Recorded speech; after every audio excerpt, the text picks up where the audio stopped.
Yes, my sister, mentioned something on the reward of reciting Salatul Fatih. Then a brother was asking me, what is the proof of such reward? So I said to him, Salatul Fatih, not only Salatul Fatih, any other salat on the Prophet Sallallahu Alaihi Wasallam, salutation to the Prophet Sallallahu Alaihi Wasallam, have special reward. The first is Allah Subhanahu Wa Ta'ala, according to what the Prophet said, if you say, Man Salla Alayhi Salatan Wahidatan Sallallahu Alayhi Wa Malaikatuhu, Ashara Marat. Whoever say a single salat on me, Allah and His angels, we say 10 salat over him, on him.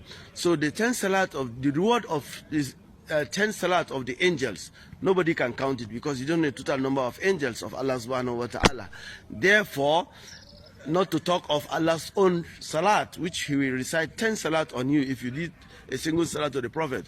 So the reward is endless, it's enormous. You cannot count it.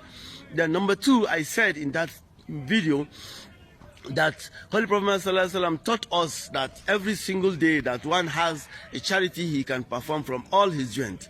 He mentioned things that if you do it, it's charity. He finally said, well, kalimatu tayyibatu sadaqah, and saying a good word is a charity.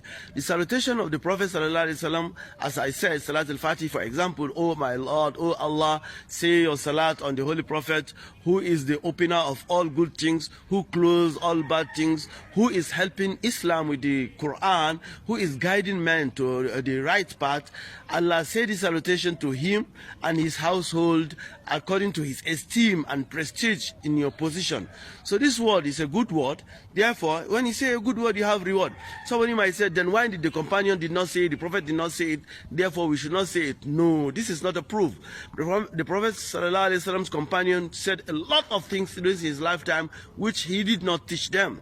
For example, there was a day a man narrowly missed a first rak'ah. After rising from the ruku, he said, Hamdan kasiran tayyiban mubarakan fihi. Instead of what the Prophet taught him of saying, Rabbana wa lakal hamdu, he added, Hamdan kasiran tayyiban mubarakan fihi.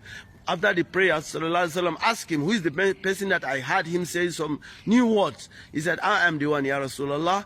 He said, I saw 30-something angels trying to be the first to write your reward from the good word you have said. So you see, he was not taught by the Prophet, but the reward is even more than what you get when you say, Rabbana wa lakal hamdu.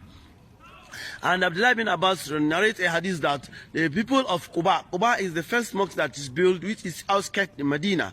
The people of Quba brought their imam to the Prophet ﷺ that in each rak'ah, after saying Fatiha, before saying any chapter of the Quran, any surah of the Quran, he used to recite Surah Al-Ikhlas. They tried to stop him, he refused. So they brought him to the Prophet in complaint. Prophet ﷺ invited him and said, why don't you answer your people's request?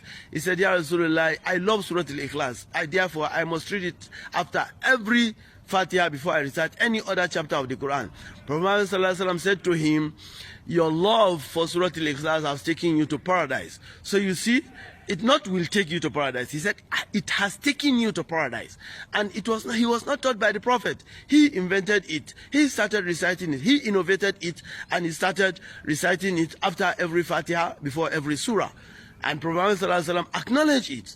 So it is not bad. According to hadith of Aisha alayhi salam, she said, Prophet ﷺ said, Man ahdasa fi amrina hadha ma laysa minhu fahuwa raddun.